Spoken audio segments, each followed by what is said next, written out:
By the late 17th and 18th centuries, the tide finally began to turn against the witch hunts that had consumed Europe for centuries. The very hysteria that fueled mass executions started to collapse under the weight of reason, skepticism, and a growing belief in science. The Enlightenment, an era of intellectual awakening, brought new ways of thinking. Philosophers, scientists, and even some brave judges began to question whether witches were real at all.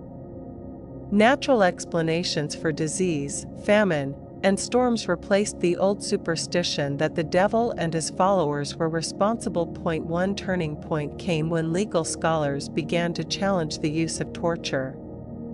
If confessions were extracted under unbearable pain, how could they be trusted? As more people realized that innocent lives had been destroyed by lies and forced confessions, public opinion shifted. Even religious leaders started to distance themselves from the frenzy. Some clergy argued that belief in witchcraft was actually a form of superstition, and that God's justice would not require such cruelty. The last official witch execution in Europe is believed to have occurred in the 18th century, though in some remote areas, fear lingered longer. By then, however, courts increasingly refused to accept witchcraft cases, seeing them as relics of a darker past. But the legacy of the witch hunts is not simply a tragic close. It serves as a warning of how fear, ignorance, and mass hysteria can push entire societies into committing atrocities.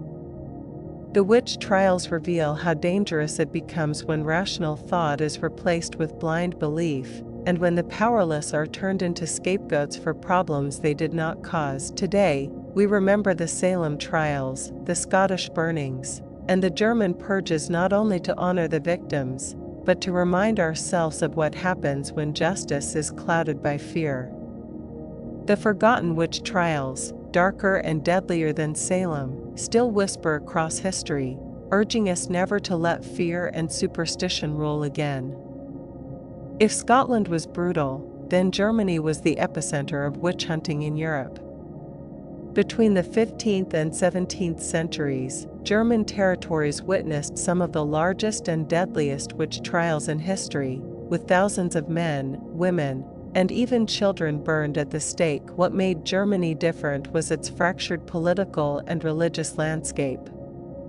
Instead of one powerful king, Germany was divided into small states and principalities, each with its own rulers and courts. This created a perfect storm for hysteria to spread unchecked, as local leaders used witch hunts to enforce control, settle scores, or prove their religious devotion. One of the most notorious episodes occurred in the town of Würzburg in the 1620s. Over the course of a few years, nearly 900 people were executed for witchcraft. The victims included nobles, priests, students, and even children as young as 9 years old. The accusations were wild, from causing frost to ruining crops, spreading plagues, or poisoning wells. Equally horrifying were the trials in Bamberg, another German stronghold of witch hysteria. Here, entire families were wiped out, and the town built special prisons, known as witch houses, where victims were tortured until they confessed. One chilling account describes how even the town's mayor was accused, tortured, and executed after being accused of consorting with the devil. The German hunts were fueled by extreme torture methods. Victims were subjected to the thumbscrew, the strappado, and fiery ordeals that left them with no choice but to confess. Once a confession was given, execution was almost certain. What's truly disturbing is how widespread and relentless these purges became. While Salem executed 20 people, and Scotland dozens, Germany's toll reached into the tens of thousands. Historians estimate that 40,000 to 60,000 people may have died in witch trials across Europe, and a staggering percentage of them were in German lands. Why so many? The combination of religious wars, famine, plague, and fear of the devil created an atmosphere where communities constantly searched for scapegoats. Accusing someone of witchcraft became a deadly way to explain the unexplainable and to eliminate rivals or undesirables. Germany's witch hunts stand as some of the darkest events in European history, a terrifying reminder of how fear and division can unleash mass cruelty. If Salem is famous and France was brutal, then Scotland's witch trials were among the most politically charged in history. The North Berwick witch trials of 1590 remain one of the most infamous cases, not just for their cruelty, but for the people they targeted and the impact they had on the entire nation. It all began when King James VI of Scotland, later James I of England, became convinced that witches had plotted to kill him. A violent storm struck while his ship was returning from Denmark, and James believed it was no ordinary storm, but the work of witches. Fueled by paranoia and fear, he launched a massive hunt for suspects. More than 70 people were accused, many of them women from the fishing town of North Berwick. They were charged with gathering in secret covens to summon storms, casting spells, and even conspiring directly with the devil to assassinate the king. Under brutal torture, victims confessed to impossible crimes, including flying through the night or meeting Satan himself. One of the most haunting figures was Agnes Sampson, a respected midwife.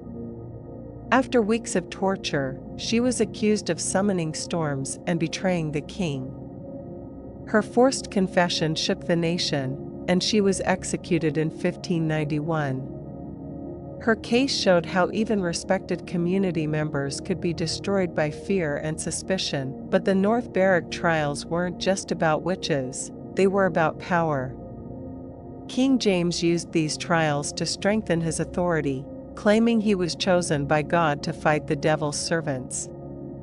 He even wrote a book called Demonology, which became one of the most influential guides on witch hunting in Europe. The hysteria spread across Scotland, and for decades afterward, witch trials continued to erupt. In fact, Scotland executed more people per capita for witchcraft than almost any other European country. Entire communities were torn apart by accusations, and the shadow of suspicion lingered for generations. What makes Scotland's witch hunts so chilling is how deeply they were tied to the monarchy and religion. They weren't just local fears, they became matters of national security. And in the end, hundreds of innocent lives were lost to satisfy the king's paranoia. When people think of witch trials, France rarely comes to mind.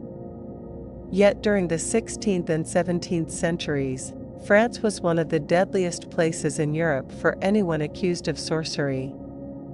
Unlike Salem, these trials weren't just about fear of the supernatural, they were deeply entangled with politics, religion, and control. One of the most infamous cases was the Labourd witch trials of 1609, held in the Basque region of France.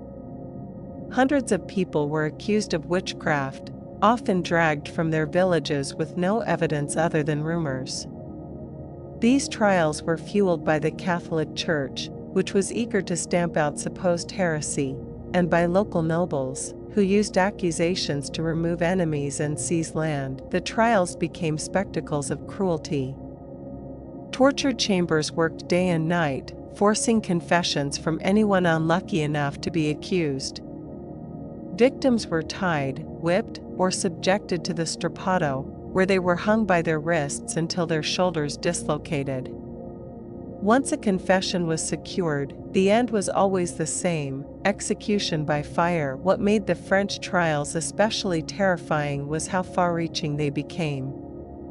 In some towns, nearly every family lost someone to the witch hunts.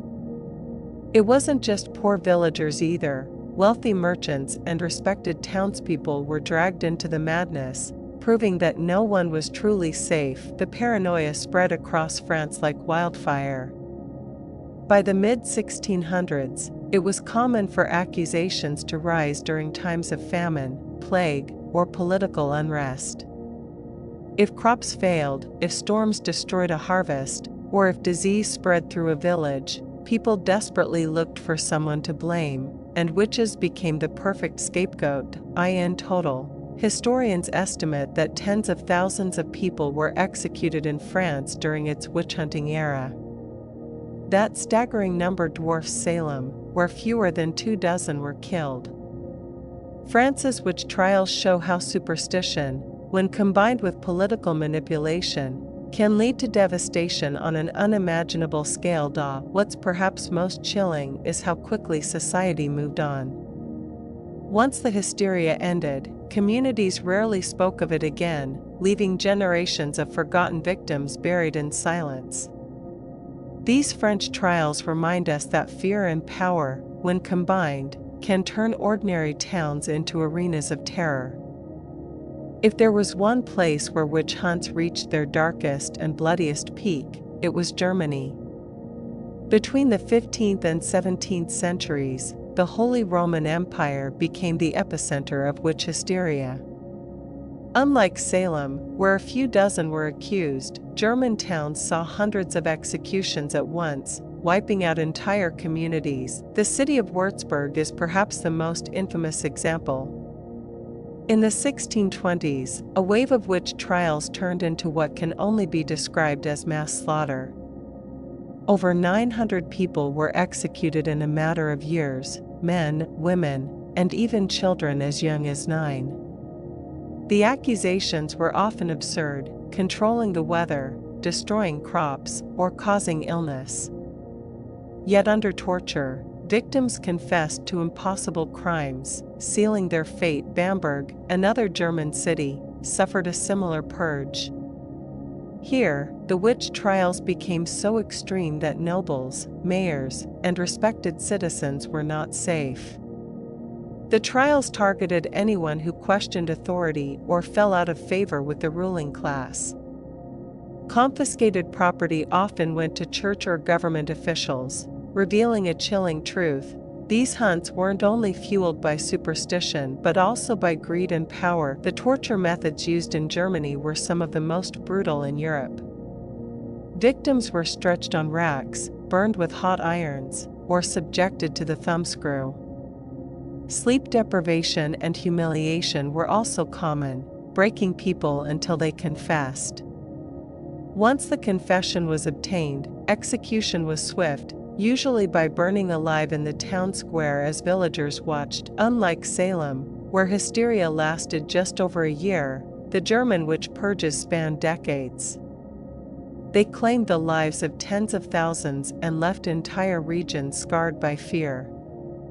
People lived in constant terror, knowing that one jealous neighbor or one whisper of suspicion could end their lives. What makes Germany's witch trials even darker is how systematic they were. They weren't random bursts of hysteria, they were organized campaigns of terror, sanctioned by church and state, that turned execution into a gruesome public spectacle. Germany's witch purges stand as one of the darkest in human history, far bloodier and more horrifying than anything that happened in Salem. And yet, despite the scale of this tragedy, it remains largely forgotten outside of historical records. While much of Europe was consumed by witch hysteria, Scotland experienced one of the most intense and brutal waves of witch trials in history, and it was all fueled by a king. King James VI of Scotland, later James I of England, was not just a monarch, he was obsessed with the idea of witchcraft. His fear began in 1589, when violent storms nearly sank his ship while he was traveling from Denmark to Mary and of Denmark. Danish officials claimed witches had conjured the storms to kill the king. James, already a deeply superstitious man, accepted this explanation without question. From then on, he believed witches were actively plotting against him. This paranoia led to the North Berwick witch trials, one of the most infamous in Scotland. Dozens of people were accused of raising storms through black magic to kill the king. Under brutal torture, many confessed to meeting the devil himself, attending midnight Sabbaths, and casting curses. These confessions were extracted through unimaginable cruelty, sleep deprivation, physical torment, and threats of execution. King James didn't just oversee these trials, he personally interrogated accused witches. His obsession with witchcraft grew so strong that he published a book in 1597 titled Demonology. In it, he warned of the dangers of witchcraft and provided methods to identify witches. This book gave legitimacy to the witch hunts, spreading fear not only in Scotland but throughout the English-speaking world. Between the 16th and 17th centuries, thousands of Scots, mostly women, were accused of witchcraft. Many were strangled and burned, their deaths seen as a warning to others. The trials were not just about superstition, but also a tool of control, targeting vulnerable women, the poor, and those who dared to defy social norms. What makes the Scottish witch panic darker than Salem is its sheer brutality and the fact that it was actively encouraged by the crown. Salem's hysteria came from within a small community, but in Scotland, the king himself pushed the paranoia, ensuring that fear of witches became a matter of national policy. The Scottish witch trials remind us how dangerous it is when those in power weaponize fear. For James VI, witchcraft wasn't just a belief, it was a political tool, one that left thousands of innocent people dead in the flames of superstition. Before Salem ever made its way into history books, Europe was already drowning in centuries of witch hysteria. From the late 1400s to the 1700s, waves of witch trials swept across the continent, leaving behind a trail of fear, torture, and death.